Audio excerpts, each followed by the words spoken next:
amahirwe atagira bose aho nge nari muri Yorodani na mukuru wanjye ari muri Yorodani abatiza mama nanjye mbatiza papa. Ni amahirwe atagira bose.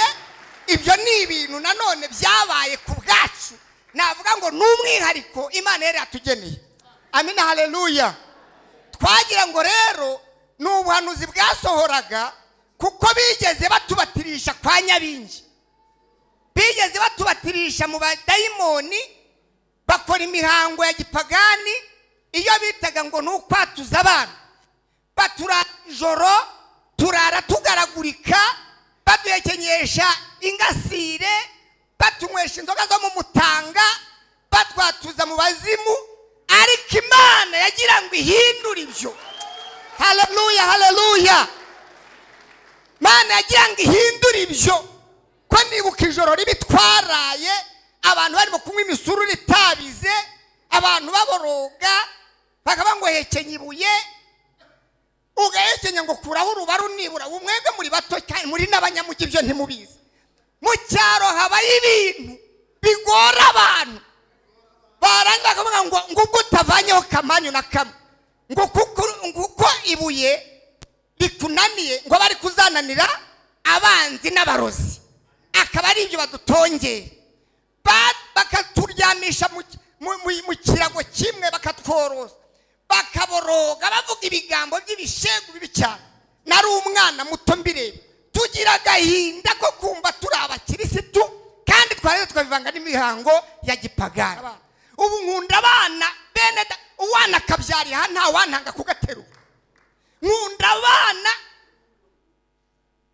ku rwego nge ntabona uko mbikubwira. Hari umudamu mwegeze kubyara, njya kureba umwana, nari ndagiye inka, ngiye kureba umwana amuha abandi, nge banyima agahinja. Ntahambabaye ko natura agahinja. Uwo mudamu yigeze rimwe aza kuvumba iwacu, aza kunywa inzoga, bakimuha igicuma nyikubita inkoni kirameneka. Bamuhaye uruho ngo rw'ikigagenda ukubita inkoni rurameneka.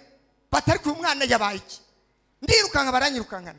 Aho ngarukiye ndavuga ngo umwanzi wanjye namwe iteka azaba ari umwanzi wanjye. Uriya mubyeyi yanyimye umwana, nagiye kumureba.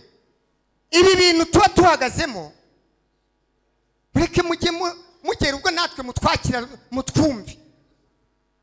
Ntabwo twari kure y'icyerekezo. Wenda ngo hari umuntu abe yarabonye uko yabigenza. Hari igihe unabigenza gutyo bikanga. Yego yemwe, twe twabuze urubyaro, nge n'umudamu wanjye ndamushaka, tukijijwe dusenga Imana, tuburana urubyaro pe. Akanshakamo umwana nkamubura, kandi mbona nk'umugabo. Nkamushakamo umwana nkamubura, kandi mureba nk'umudamu wanjye. Twarasenze dusengayo hasi nayo hejuru. Twarasenze twinginga Imana kugera ku rwego isezerano rya gusohora ryasohoreye muri paruwase yitwaga paruwase ya Buhoro Icyangugu mu cyahoze ari komine Gatare. Wumve nawe kugira ngo tube dutuye iyo, twasengeye ku misozi, twinginze Imana, twasenze Imana, dusaba Imana umwana, kugeza ubwo isezerano ryasohoye. Umuhanuzi araduhanurira aravuga ngo kuko mwarize amarira yanyu yangezeho, kuko numvise gutaka no gusenga kwanyu, ndaje nkuyeho ibyishyiriye hejuru kubarwanya. Amina, haleluya. Nambuye ububasha Satani ku buzima bwanyu. Mwansabye umwana, ariko simbahaye umwana, mbahaye abana. Muhereze Imana amashyi menshi cyane. Imyaka yari 3. Kigeragezo burya ntikigira igihe, biterwa n'imbaraga cyazanye. Yesu ashimwe cyane. Imyaka yari 3. Uwa mbere aravuka, Imana imwita isezerano. Ubu n'umusore ugiye gusezerana mu kwa 8, afite ubukwe. Uwa kabiri aravuka, Imana imwita igira neza. Uwa gatatu azari umukobwa, imwita isingizwe.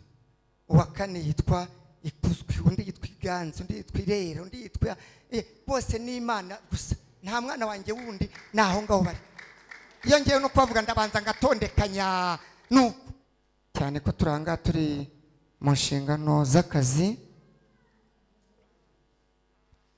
Naturutse muri paruwasi ya Gicumbi, ubwo mbere hari mu rurembo rw'amajyaruguru, kandi n'ubu ngubu nuko ururembo rwa Musanze. Paruwasi yacu ya mbere yari paruwasi ya Giti, ntabwo ndi kure cyane rero, duhana imbibi na Gasabo, hagati y'iwacu haciyemo ikiyaga cya Muhazi gusa. Nimvuga ko ndi Gicumbi ntimugire ngo njya kure cyane, iyo nteze Nyabugogo ngera cya Mutara nkahita nkata kuri Muhazi, ndi hafi yanyu. Amina haleluya, amina haleluya. Turi abaturanyi rero, kandi nanone numva mfite ishimwe kuba Imana inyemereye kuboneka aha ngaha ngo tuganire ijambo ry'Imana. Iri toro rya Kicukiro Sheri dufitanye amateka. Najyaga nibaza uko nza bona umwanya wo kuhagera wenda ngo ngire icyo mvuga, mbwire abitorero ko nabagireho umugisha, nkibaza inzira bizanyuramo nkayishaka nkayibura, ariko dufitanye amateka kuko nsoza amashuri ya Bibiliya nasoreje hano niho nambara ikanzu ya graduation. Ubwo byumvikana ko n'amafoto mfite hano cyangwa se mfite mu mateka yanjye ni aha ngaha. Mwampera Imana amashyi menshi cyane rwose ko Imana yangiriye neza. Ubwo nari nshoje twagomba gusoreza mu Kagarama, insengero zirafungwa, biba ngombwa ubuyobozi bw'itorero batekereza ahandi twasoreza, babona ari hano. Aha niho twambariye, niho twaherewe impamyabumenyi z'amashuri twari dushoje, kandi twumva byaratuguye neza. Nongeye mbabwira ngo Imana ibahe umugisha. Iyo ngeze rero ku itorero bwa mbere ngiye kubwiriza, simbabeshye mburaho mpera. Mba numva abantu ngiye kubwira nagombye kubanza kwaturira imbere yabo amarangamutima yanjye, nkabereka ko ndi mwene se, nkabereka ko muri abavandimwe banjye ba bugufi, muri inshuti zanjye. Mba numva nabanza nkasesa amarangamutima yanjye, nkaba navuga ngo munyemereye hari cyangwa byanashoboka mba numva nabayambira. Hari igihe ntera ikorasi najyaho nkarenga urubibi rw'ubupasitori, dore ko abapasitori hari igihe dusengerwa abantu bakagira ngo twagiye ahandi hantu, ariko mu by'ukuri natwe turamya Imana tugahimbaza Imana. Njya kujya guhabwa inshingano z'ubupasitori, umwe yaravuze ati, yarasabye ati pasi nibyo ko kugiye gusengerwa kandi Imana yarabivuze, ariko hari ikintu kimbabaje. Nisubabajwe n'iki? Ati mbabajwe nuko nuba pasiteri utazongera guhimbaza Imana, ati uzongera kubyina nkuko wajya guhimbaza uri mwarimu wacu ugataraka ugahimbaza. Ndavuga nti niba ari icyo rero menye neza ko ninzajya mpagara imbere y'iteraniro nzajya mbanza mpimbaza Imana. Amina haleluya. Ahara wenda batagira ngo kwa pasiteri ngo twagiye kure cyane. Turacyari ku isoko, turacyahimbaza Imana, turacyabyinira Imana bikemera. Amina haleluya. Mana rero nibagire neza cyane, ibaho umugisha. Numva nabanzaho, nkumva nabaha ubuhamya, kuko ibintu mureba turimo ntago ari ibyo twavukanye, ntago ari umurage w'abadata na basogokuru. Twavutse mu miryango nayo iri kure, uretse ishukirwa ry'Imana ryatugezeho tukabasha kumenya Imana nyamana. Naho natwe twavutse nawe nk'uko ubizi uko byakugendekeye. Amina haleluya. Banumva rero nabaza nkabaha n'ubuhamya, nkababwira Michel uwo ari we, cyenda umwana wa munani, ariko twavukiye mu muryango nanone ugoye cyane cyane ko ababyeyi bacu batwerekaga ubukirisitu ariko buvanze nanone n'ibyaha. Aho hantu ni habi kuruta nuko umuntu yaba ari n'umupagani buri, ariko twavukiye mu muryango w'Abakristo ariko umuryango uvanze n'ibyaha. Tugira ishimwe rikomeye cyane, Imana iraduhamagara mu muryango w'iwacu. Kwa mama na papa tumaze kuba turi abapasitori batatu tuva indimwe twese. Amina haleluya. Turi abapasitori batatu tuva indimwe. hanyuma abadamu bacu bose ni abadiyakoni, bose bashiki banjye bose ni abadiyakoni. Mbese tubasha iyo turi kumwe turavuga ngo nta muziro dufite. Amen. Tubasha kwibwiririza umuntu ubutumwa bwiza, kaza tukamushyira ku ntebe y'igice akiga, tukamwibatiriza, yasaba tukamusezeranya, twatanga n'ifunguro ryera. Mbese umuryango wacu nuko nguko Imana yabigize. Tubona twese turi abapastor kandi nta nubwo duturanye, bakurange bari Mutara na papa na mama niyo bibera, ninjye basigaye Igicumbi. Ntago ari uhamya ko pastor kwanjye wenda ngo babigize muri umwe asengerwa ari iyo undi agasengerwa ari iyo, twabonye ari Imana twishakira. Amina, haleluya.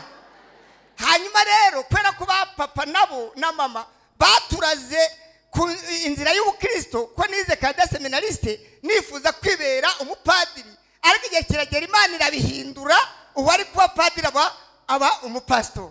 Amina, haleluya. Igihe kiza kugera rero none papa na mama bahamara imbata z'idini, twese turakizwa neza, no bana bacu n'urubyaro n'abuzukuru bajyayo bakabareba batya, nuko bari abana n'abana b'Imana. Papa na mama nabo basigaye bonyine rero bafata icyemezo. Papa aravuga ati sinkwiye kuzagenda ukubiri n'abana banjye, nanjye ngiye mu gakiza. Amina, haleluya.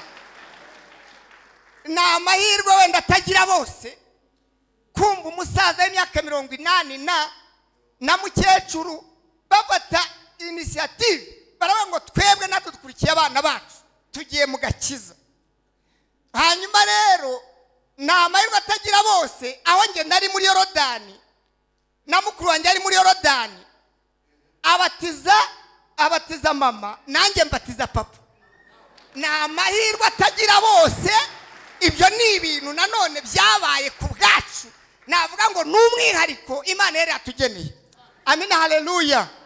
Twagira ngo rero n'ubuhanuzi bwasohoraga, kuko bigeze batubatirisha kwa Nyabingi, bigeze batubatirisha mu badayimoni, bakora imihango ya gipagani iyo bitaga ngo n'ukwatuza abana.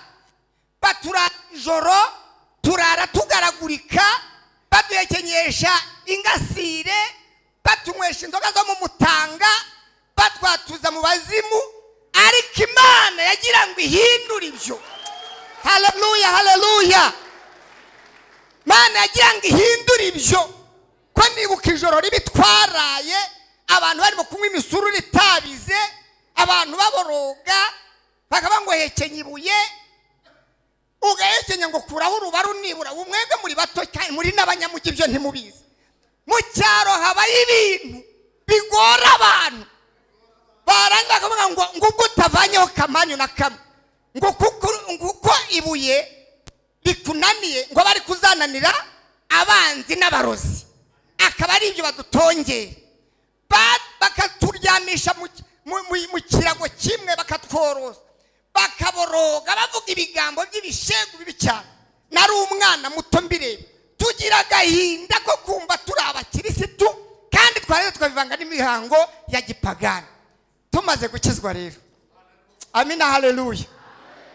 Inyenyeri y'agakiza ibonetse mu muryango w'iwacu, yatangiriye kuri mukuru wacu w'imfura n'ubundi, abarakijijwe muri 89. Twitegereje imico ye yose, twese turavuga tuti ni hahandi nta utakizwa niba mukuru wacu akijijwe kuriye. Bose dukurikirana kugeza kuri Bucura. Igihe kiragera n'ababyeyi bafata icyemezo. Amina, haleluya. Burya mujye mwera imbuto, ibisigaye Imana ibyibereyemo. Amen. Nguwo rero uhagaze imbere ngo mbasomere ijambo ry'Imana, ntago ari umurage twahawe na basogokuru, ntago ari bene wacu baduteyemo akagakiza, twahamagawe n'Imana. Amina, haleluya.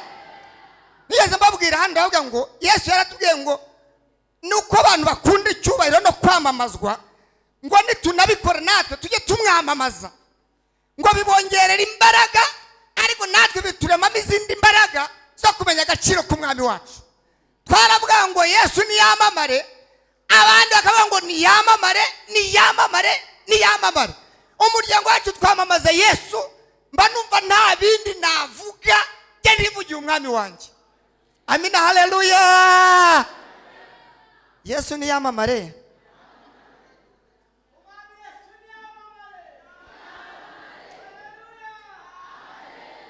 Murakoze, Imana bagire neza. Ndajya dusoma ijambo ry'Imana. Ishingiye ko ari amahirwe ngiriwe, ntabwo ariko nabiteganyaga. Aya ni amahirwe ngize yo kuganira namwe ijambo ry'Imana. Twavuga ku cyumweru ni ku inshingano za gishumba zimera, ziba zubatse uko ishusho y'iteraniro. Twavuye hano twategujwe ko turugaburira ijambo ry'Imana. Yego, nanjye yo ndanyereye nguyemo. Imana nishimwe. Byabaye byiza rero ntatinze, kugira ngo nanjye igihe cyanjye kigeze gihagije nzabona umwanya wo kuganira namwe, nzabaho n'ubundi buhamya burahari. Si byose bose umwana wa munani urumva adafite ubuhamya nawe? Mama yatubyaye turi 11, njye ndi umwana wa munani. Twaciye mu nzira nyinshi zitandukanye, yaba ari inzego z'ubuyobozi, n'ubu turacyari mu nzego z'ubuyobozi mu by'umutekano cyane, nibyo naciyemo, n'ubu ngubu nibyo tukirimo, ari nabyo bitumye tubaye hariya. Nanone mama abyaye 11, nanjye mfite abana 11.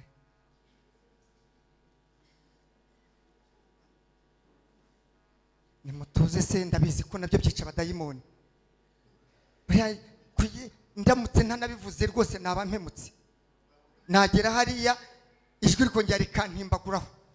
Reka mbibabwire, mfite abana 11. Amina, haleluya. Ngira ngo mama nawe antwite ntabwo yarazi ko atwise umupasitori. Ubu nanjye abana banjye bazaba cyo ntabwo nkizi. Amen. Icyo bazaba cyo nanjye ntabwo, ariko Imana yabaremira. Muhereze Imana yacu icyubahiro. Sigaho ibi bintu tuba tuhagazemo, mureke mugera ubwo natwe mutwakira mutwumve. Ntabwo twari kure y'icyerekezo. Wenda ngo ahari umuntu abe yarabonye uko yabigenza. Hari igihe unabigenza gutyo bikanga. Yego yemwe, twabuze urubyaro, njye n'umudamu wanjye ndamushaka, tukijijwe dusenga Imana, tuburana urubyaro pe. Akanshakamo umwana nkamubura, kandi mbona nk'umugabo. Nkamushakamo umwana nkamubura, kandi mureba nk'umudamu wanjye. Twarasenze dusenga yo hasi nayo hejuru. Twarasenze twinginga Imana kugera ku rwego isezerano rya gusohora ryasohoreye muri paruwase yitwaga paruwase ya Buhoro Icyangugu, mu cyahoze ari komine Gatare. Wumve nawe kugira ngo tube dutuye iyo, twasengeye ku misozi, twinginze Imana, twaraboroze. Abatuzi batureba bakavuga ati ni mu gihe mubuza umwana n'ukuntu mwabyirutse mukunda abana.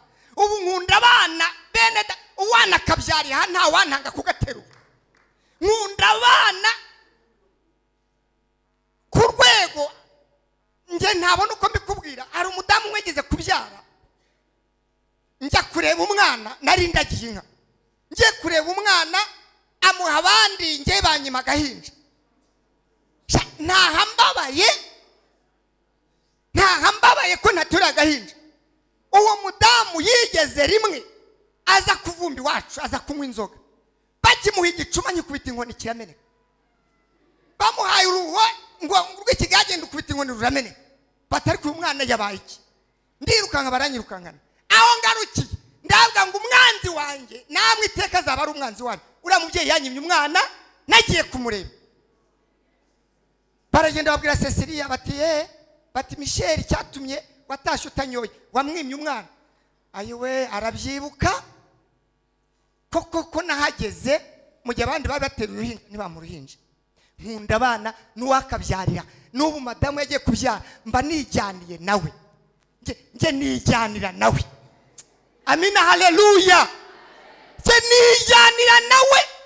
Amujyana se nawe wamuteye iyo nda, have nijyanira nawe akabyara nka kiki kugahanagura se. Hari n'uwo yabyariye mu nzira tujya kwa muganga. Ubwo se ntabwo, ubwo se urumva byaragenze gute?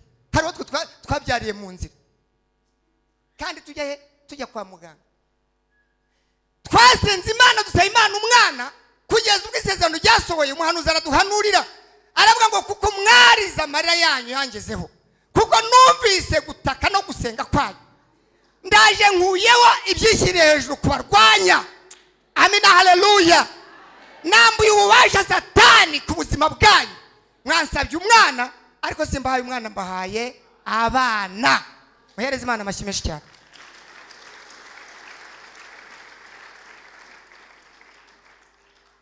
Uwa mbere aravuka kubera Imana, imyaka yari 3.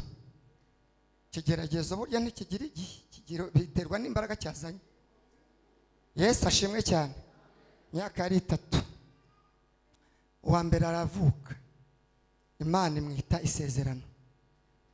Ubu n'umusore ugiye gusezerana mu kwa 8 afite ubukwe.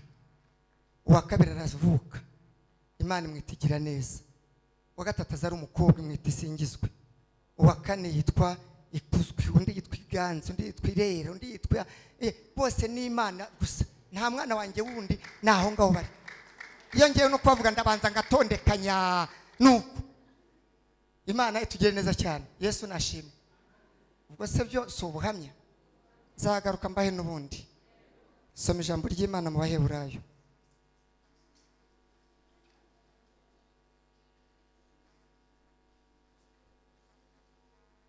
Bice 12 n'umurongo wa 14.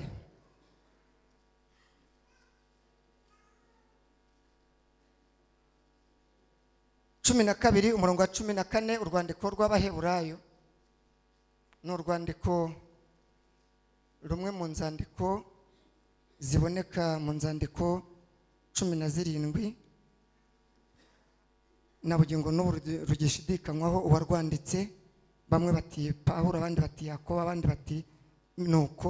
Ariko urwandiko n'urwandiko ndangagakiza, n'urwandiko ruhugurira umuntu kwegera Imana cyane, kuko rusobanura byinshi bigendanye n'iby'ihema, rikavuga ibyo ku maraso ya Kristo Yesu, bikavuga ibyo kwezwa. Kandi ndumva ashaka kuvuga kwezwa muri iri teraniro. 12:14 mugire umwete wo kubana n'abantu bose amahoro n'uwo kwezwa, kuko utejejwe atazareba umwami Imana itugirire neza. Mwirinde hatagira umuntu ugwa akava mu buntu bw'Imana, kandi hatagira umuzi wo gusharira umera ukabahagarika imitima, abenshi bagahumana. Kandi hatabaho umusambanyi cyangwa ukerensa iby'Imana nka Esawu, waguranye umurage we w'umwana w'imfura igaburo rimwe. Kuko muzi yuko hanyuma ubwo yashakaga kuragwa umugisha atemerewe, kuko atabonye uko yihana, nubwo yabishakaga cyane arira. Imana itugirire neza.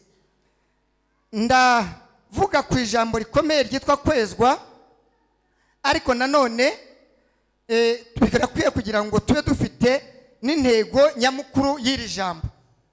Ijambo nyamukuru ravuga ngo komeza inzira watangiye, ntucogozwe ni bicantege byo mu nzira, kugerayo bwo tuzagerayo. Iyo uri umugenzi ujya mu ijuru, uryoherwa n'umuntu uguha amakuru y'ijuru. Amen. Uryoherwa n'umuntu uguha amakuru y'ijuru. Ntucike intege rero, ntuterwe ubwoba n'ibicantege ubona, kuko tugiye kugerayo. Ibicantege mu rugendo byo ntibizabura, yewe biranahari. Ariko wibuke ubwo Imana yari ihamagaye Abisirayeli ibakuye mu gihugu cy'Egiputa, bamaze kugera ku nyanja itukura, babonaga ko byarangiye rwose, babonaga ko byarangiye. Ariko Imana ibwiye Mose amaze gukomezwa n'Imana, Mose nabona ijambo ryo kubwira abantu. Yabwiye amagambo ageze kuri 4, nubwo bari barimo kwitotomba. Yabwiye ati mwebwe mwitinya, mwihagararire gusa, murebe agakiza Uwiteka Imana ari bubazanire, ahasigaye ni mwicecekere. Amina, haleluya. Bawe kondisiyo enye kugira ngo igitangaza gikoreke, bagomba kubahiriza ngo nimwihagararire byonyine. Kabiri arabwira ngo noneho nimumara guhagarara mwebwe murebe agakiza Uwiteka Imana ari bubazanire. Abanyegiputa mubonye none ntabwo muzongera kubabona ukundi, nimwicecekere. Somye ijambo hano ryatubwira ngo nuko rero mugira umwete wo kubana n'abantu bose amahoro n'uwo kwezwa. Ngo ndi butinde ku ijambo ryitwa kwezwa, kuko umujejwe atazabona umwami Mana itugire neza. Uku kwezwa kuboneka mu ntambwe eshanu umukristo akwiye gutera kugira ngo ashyikire kuba umukiranutsi. Intambwe eshanu umukristo wese akwiye gutera kugira ngo ashyikire kuba umukiranutsi. Hari igihe abantu bamwe bavuga ngo umuntu yakizwa ate, hari igihe abantu bavuga ngo nta mukiranutsi, hari igihe abantu bisegura bakavuga ngo n'intungane bwicumuye karindwi. Wacumura rimwe, icyaha cyose ni icyaha, gikwiye kwihanwa, ntabwo kikwiye gusegurirwa ngo gisasirwe hanyuma ucyorose ikindi kinyoma. Hari igihe bavuga ngo ibintu byinjira mu muco kajya kumva ngo amafuti y'umugabo nibwo buryo barabashutse bagabo. Uwo muntu abarimo kuguhendahendera kurimbuka. Amafuti y'umugabo nayo kwihanwa ntabwo akwiye gukomeza kwitwa uburyo. Yego yemwe, ariko ujya wumva bavuga ngo rwose ngo uruvuze umugore ruvuga umuhoro, ngo abagore bahore bacecetse ntibakagoya. Igihe kiba gikwiriye kugira ngo abantu banahumuke, bagire n'ukuri kwa Bibiliya, bamenye ukuri kw'ijambo ry'Imana, baguke bave mu migani rimwe na rimwe ishobora kubakingiriza kurimbuka. Imana idufashe, Imana itugire neza cyane. Hari intambwe eshanu ngira ngo mbabwire umukristo wese akwiye guhirimbanira gutera kugira ngo ajye mu ruhando rw'abakiranutsi. Ibitabaye ibyo umuntu yaba arimo kugushyeshyenga, agukomera mu mashyi, akubeshyabeshya, akuryarya, ariko finaroma bizakurimbura. Yego ko hari umuntu ushaka ngo yego ngo rwose murokore ngo Yesu none kandi mwagera hirya ukabona ashaka no kukwinjiza ahandi hantu. Bene ubwo burya n'uburyarya abantu bakwiye kubuvamo, ugahirimbana gutera intambwe ikwinjiza mu ruhando rw'abakiranutsi. Intambwe ya mbere umukristo akwiye gutera niyo kumva ijambo ry'Imana no kwemera gutsindwa naryo. Nutabifatanya birapfa. Niyo kwemera kumva ijambo ry'Imana kandi ukwemera no gutsindwa naryo. Iyo somye ijambo ry'Imana utemera gutsindwa naryo, ijambo ry'Imana rifata nk'ikinyamakuru. Nkuko twasomaga Hobe, Imvaho, ibinyamakuru bitandukanye, Umuseso, gutyo. Ijambo ry'Imana rifite ubudahangarwa bwo gutsinda imitima. Iyo wumvise ijambo ry'Imana ukwiye no kwirefera kuri ryo, ukavuga ni iki ribasha kumbwira, rirashaka ko ngenza nte, ese umutima wanjye ntujya uburana naryo. Kuko muzumva abantu baburana n'ijambo ry'Imana kenshi. Njye sinjya nkunda kujya mu mpaka z'ijambo ry'Imana. Ukirisoma nakira ko ari ijambo ry'Imana, narangiza ntasigara niyevariwa muri iki, mbese riransigira iki, rirambwira iki, rirashaka kuvuga iki. Niba rivuze ngo muye kubana n'abantu bose amahoro, hera mu nzi wawe mubanye neza, wenda mu nzu. Uzi ko hari igihe umugabo n'umugore baryaryana bagaterana bose ariko badahana n'amahoro. None se utagirana n'uwawe ntuyagirane n'abana, uzayabona yuha umuturanyi. None se uzabona yuha abo muri quartier communauté mubana nawe. Ijambo ritituka ngo mugire umwete wo kubana n'abantu bose amahoro. Tangira wiyevariwe, se mbanye n'abanganye, ubana nande. Hanyuma iyo ntambwe ya mbere yo kumva ijambo ry'Imana gutsindwa nayo yirangiye, biguteza indi ntambwe ya kabiri yitwa kwihana. Amen. Intambwe ya kabiri yitwa kwihana. Iyo wumva ijambo ry'Imana rikagusiga uko ryagusanze, ubwo uba urimo gukorera zero. Ijambo ry'Imana ritsinda umutima kugera ku rwego ibyo utakwemera twemere abacamanza. Pastor yahoze atubwira imanza uko igituma imanza zinanira na seniki. Uzi ko umuntu yigira mwiza akakurusha no gutanga ibimenyetso. Se mwari munabizi bura mu rubanza. Mu rubanza ntago hatsinda. Ukuri hatsinda iki? Iyo umuntu akurusha kuguha ibimenyetso. Ni Bibiliya do. Yanjye maranye imyaka. Undushiye kwitanga ibimenyetso imbere y'umucamanza yayiguha. Akaramutaguye ati imbere mu rupapuro harimo urupapuro ruzinze gutya na gutya na gutya kandi rwanditseho ngo yo bayirebye agasanga ariko biri barayimuha akayitwara. Murabyumva neza? Mu rubanza ntihatsinda ukuri, hatsinda iki? Ibimenyetso. Hari igihe umuntu akwimura mu byabo neza kandi wari ugasanga byari ibyabo. Ijambo ry'Imana rero ryemeza umuntu kwihana kabone nubwo ibyo atakwemerera abacamanza, abayobozi, abategetsi akabyemerera imbere y'Imana. Gusa umuntu yihana ubusambanyi, hariho twabonye asambana ariko Imana ibabarira icyaha kiki cy'ubusambanyi kandi gusa akabari kibabariwe. Reka mbabwire ntakagira umuntu wabeshya. Ubutumwa bwiza Yesu Kristo yatanze ariyo misiyo dufite. Ubutumwa bwiza bugomba kugera ku ntego yo kwihanisha abantu. Ubutumwa butihanisha abantu bukabashyeshyenga, bukaba uraho uri mubi, uri umurozi, uri umusinzi, uri umusambanyi, uri umuki. Ubutumwa bwiza bukajya buza buguca hejuru gutya burya buragushyeshyengera kuzarimbuka. Ubutumwa bwiza ni ubukanda kugera ubwo uburana n'umutima ugatsindirwa hariya kure y'aho abana b'abantu batareba, ukemera icyaha ubwawe kandi ukabazwa nuko wagikoze. Amen. Ubwo nibice byo kwihana nabyo ni bine. Ubwo mvuze kwihana, ariko kwihana gufite ibice bine. Icyambere kugira ngo uzakire icyaha kikuriho. Reka nkurangire wenda nihuta. Kugira ngo ukire icyaha kikuriho, icyambere ugomba kumenya ni ukubabazwa nuko wacumuje, warimbuje ubugingo bwawe. Yo wihanye usa n'ubirepeta. Twebwe ari abashumba twakira byinshi. Umuntu hari igihe aza akavuga ati mushumba sengera rwose nakoze icyaha, nakuye mu cyaha rwose narasambanye. Kabucisha gufite senga ukanamureba n'ijisho ry'ukuntu tiguze iki kintu wagikoze ute rwose mbabara naracishwe ngo mu cyaha.